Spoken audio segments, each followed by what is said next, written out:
Hello, and welcome back to Axis and Allies. Now, before we start this game, the way this video will be structured will be a whole lot different to previous videos. The first couple minutes will cover my Match 2 Solo Axis 1 game versus J Beach Bum. Then we will switch to my regular introduction for this current game. The reason for doing so is more than half of my video footage covering my game versus J Beach corrupted and was lost. But funnily enough, my final analysis for that game made it in one piece. It won't be a particularly cohesive video, but I'm sure people are interested, in the very least, to see what the board looked like in the end, and with some simple commentary. So if you wish to get right to the gameplay for this video, feel free to skip to the time displayed on the screen, and I hope you enjoy. Otherwise, let's get on with this mess. Alright, so yeah, that is the end of the game. I'm just going to do a quick wrap up here. Yeah, so the main problem was the G1 tank build, and not stacking Ukraine. And also buying the tank build into a Russia that had a pretty good outcome.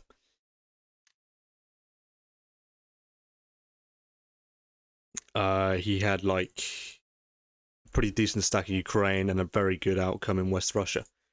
So the G1 tank build, the problem with it is that you just don't have any infantry, and if it's going to be a KGF, the Allies just swarm and sack all their transports off like I think he was doing, and just being super aggressive, taking everything that he can, and splitting around small bits of navy everywhere, basically forcing me to trade with the limited amount of infantry I had. And then since I did the G1 tank build, I couldn't stack France, so the UK could get its income. And then also, the German pressure up north wasn't really that special. Besides, it's basically just a wall. It was too expensive for me to attack, because otherwise, I didn't have much infantry to soak up the hits for my tank. So essentially, my stack just turned into a wall. I couldn't engage him because it's too expensive for me, and he couldn't engage me because, well, he doesn't have much just yet, especially with Russia. And since the Allies were arriving, every infantry was spent trading back everything. So if we quickly fast forward, yep, I mean, the Allies took all the income. I did get Germany to stabilize, but then the Allies stacked Kazakh, which slowed Japan down. Stacked it for quite a long time. The UK kept getting away with leaving India light just because he could just simply trade it back with both Russia and the UK with their huge tank and air force power.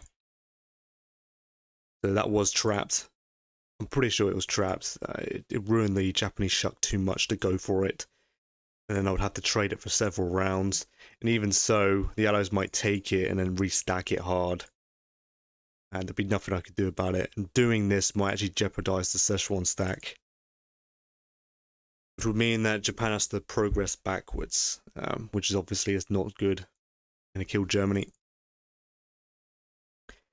Another thing was the Allies buying pure artillery and infantry, so really up that attack power to dead zone France. I needed the Japanese fighters' threat of restacking to stop him trading it every turn. Yep, flew the Japanese Air Force across, took it's roughly a 55% battle with roughly 18 IPC profit, failed catastrophically, which set back the Axis even further than they already were. And then, of course, Japan failing CNN8 with those bombers. Despite that great round one, the 4 hits, and then the bombers just whiffed everything else. Yeah, and he had some killer hitbacks. I think there was a couple rounds where I got hit back on every single combat, but I was so far behind, I would take anything. Of course, this shenanigans over here Me failing Persia allowed the Allies to retrade India for one more round. I think I had to trade India 3 times, which is very bad for the Axis progression. Then Persia, he failed Persia take, which was the only real great bout of dice I got, if I'm being honest.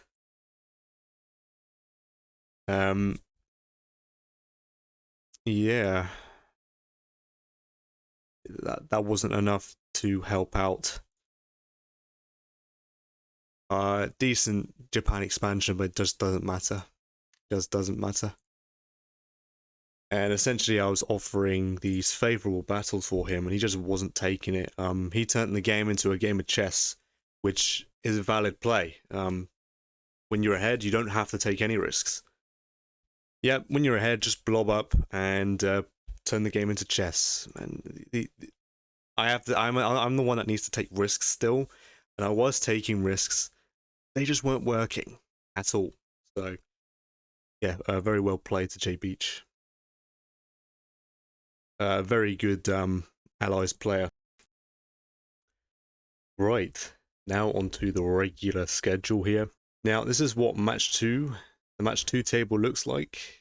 And yeah, an almost flawless match for the battleships here. In comparison to their previous match versus Commandos, they also scored 21-0 over them respectively. So yeah, very, very well played from battleships.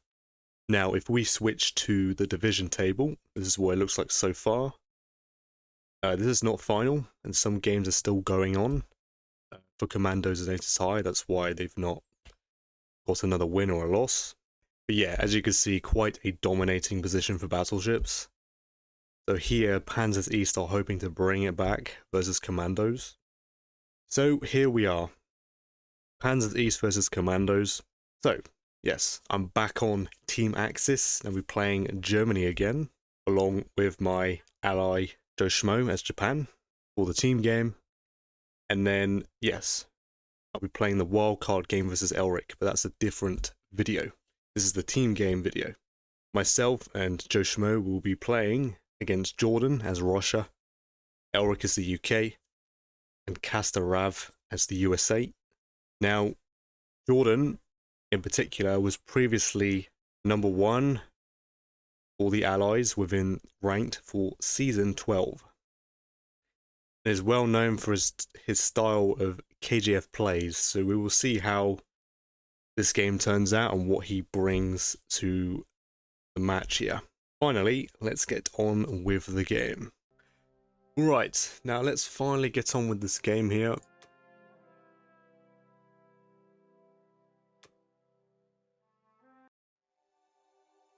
So yes, we have Jordan here playing as Russia, myself as Germany, Elric as the UK, Joe Schmo as Japan, Castor Rav as the US. So, this is a very interesting start. 4 infantry and a fighter for the Russians here, all into Russia. And he did the West Russia Jam. I've actually not played against the Jam before. I played with the Jam, played it with the Persia IC, and that works quite well. Normally, if Russia does the Jam, it does a pretty good pivot to a KGF. He didn't stack Bury, but he's left 4 guys here. So I'm thinking that this might be a KJF game. Considering that Jordan, I think he only plays the Allies. I've not seen him. I don't think he's particularly good at Axis, but he was Platinum 1 for Allies last season. And he would only KJF, from what I've heard. So this might be a setup. Now, with the Jam, he lost 2 infantry, which is roughly average. If he had lost a couple more units, I'd probably consider wiping this completely. I know that is a line. Germany could just hit West Russia, which doesn't really tend to go well for the Axis. I've played as the Allies with the Jam. Germany hitting West Russia doesn't really go well for Germany. The Allies, it just turns into a regular kill Germany game with just standard moves, and Germany's really hurting.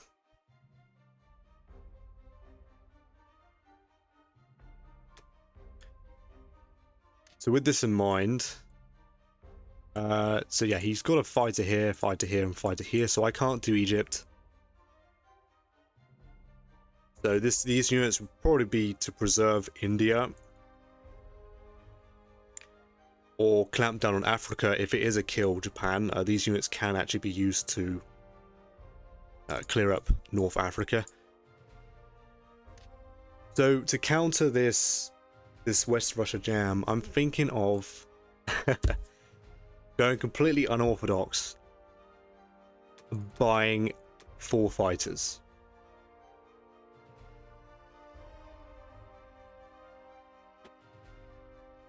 Now I've not played against the West Russia jam, and you could probably just do a normal tank rush or just a normal slow push with a Ukraine stack as Germany.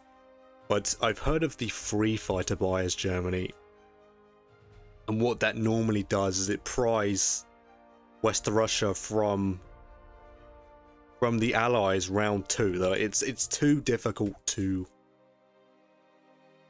hold. It's just not enough. But since he's jammed, maybe a 4 fighter buy. Pry it off. Both Russia and Germany have more units than usual on a board. So I've not tested Black Air myself either, so this could be quite an exciting game. This is all going to be new to me. I was thinking of 3 fighters and then 2 infantry and artillery. So I have units in Italy ready to shuck. But all I really need to do is exert all my pressure forward for an entire round. The Allies can't really get involved, right? From the way I see it, I just throw Germany forward, not to hit West Russia, but to stack and exert as much pressure forward. Then the infantry will catch up. Since I have extra units, I have extra infantry. So from the way I see it, I can get away with a 4 fighter buy. I don't need units from Italy for the battleship. I can use these 2 units here that will sit in Bulgaria, which will exert more pressure onto the Caucasus, or I could fly down. I could sail down to Africa then.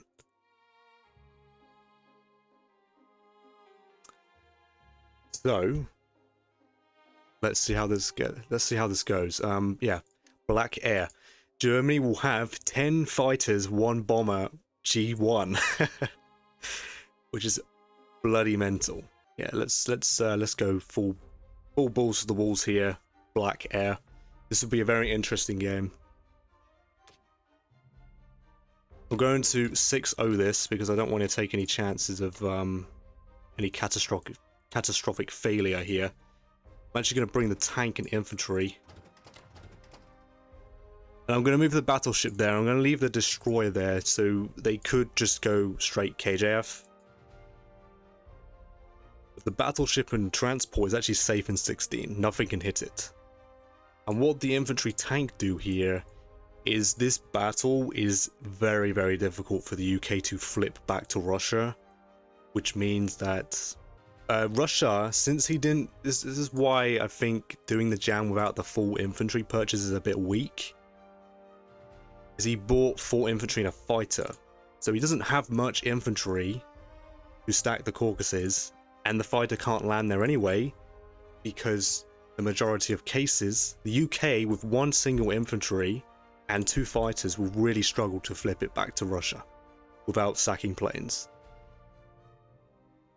like an infantry 2 fighters without taking a hit back is like very, very rare. But anything can happen in a dice game. Yeah, I'm not missing anything. I need to leave 3 fighters here. I could leave 2. Now let's have a look at this. I could leave 2 fighters here for a 78, but since I'm not buying any infantry, my infantry at a very high premium right now. So I'm going to leave 3 fighters and make it at a comfortable 91%. So he really does pay for it if he goes in for a strafe.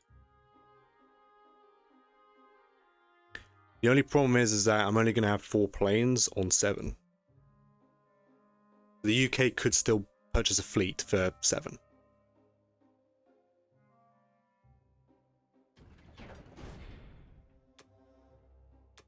Good luck to Germany.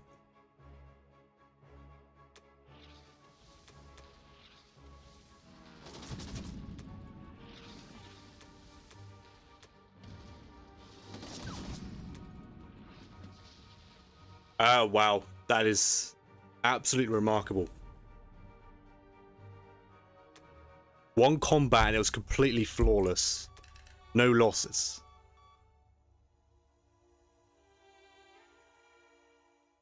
I'm going to move 1 dude forward, move this guy out. And I need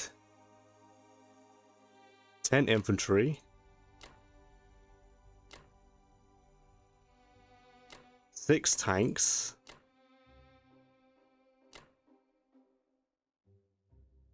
Yep. 3 fighters.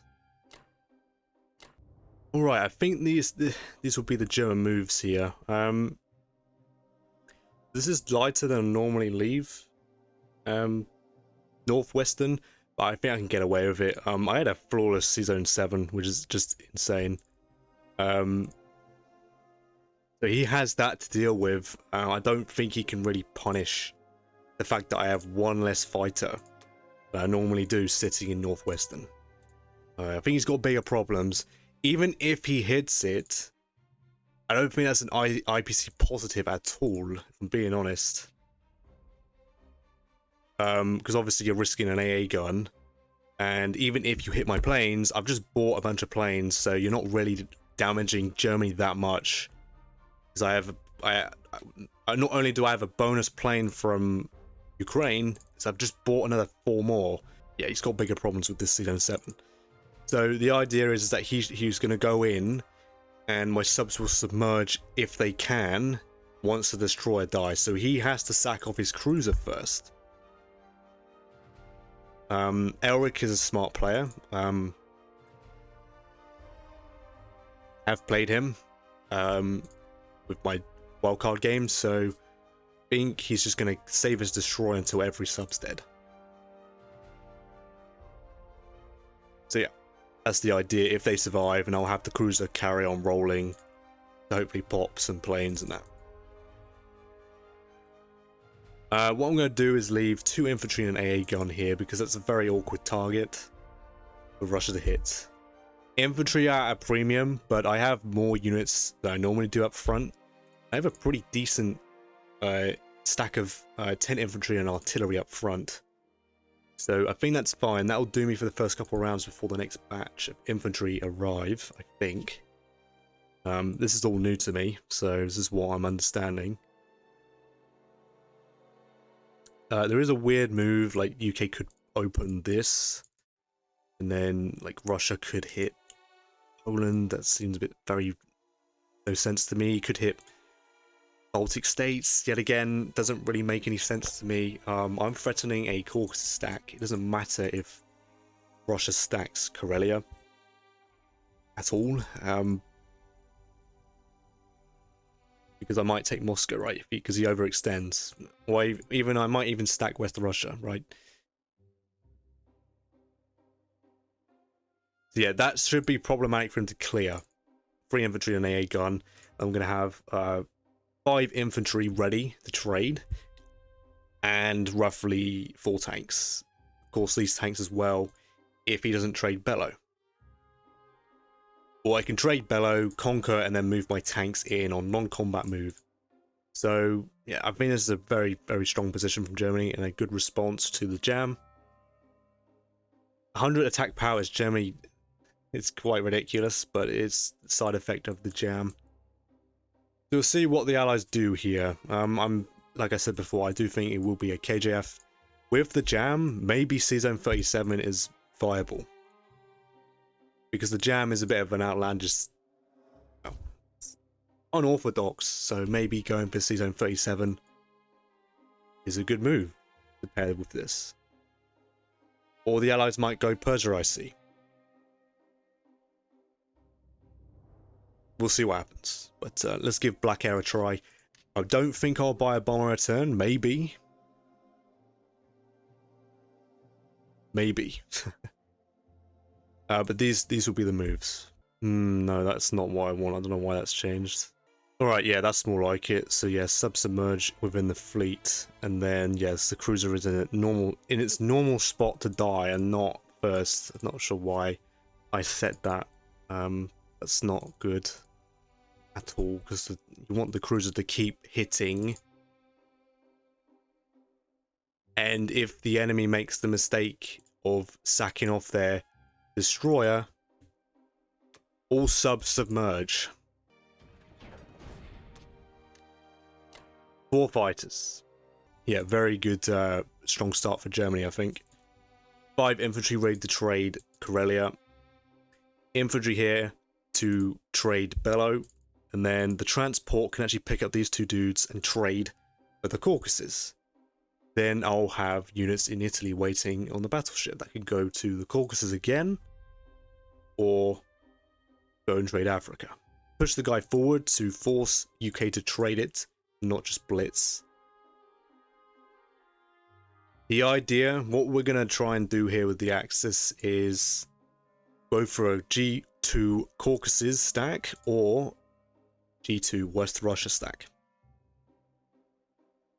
West Russia stack would probably be slightly stronger. We'll see what happens here, but Japan can put their fighters in Kwangtung and they can go 1, 2, 3, or 4. So that's the plan for the beginning here. Going with Black Air. This is fine because Germany is making more money than they normally do, so I can buy if I hold Karelia, that's insane. I can buy 15 infantry. And there you go. Germany has got its infantry that it desperately needs since I've just done a big air buy. Yeah, we'll see how this goes. 112 attack power for Germany round 1. I don't know what the highest possibility is. Of course, if Russia doesn't trade West Russia, it would be slightly higher along with this purchase, but pretty impressive. So yeah, that's the end of Germany round 1. Now back for Germany round 2.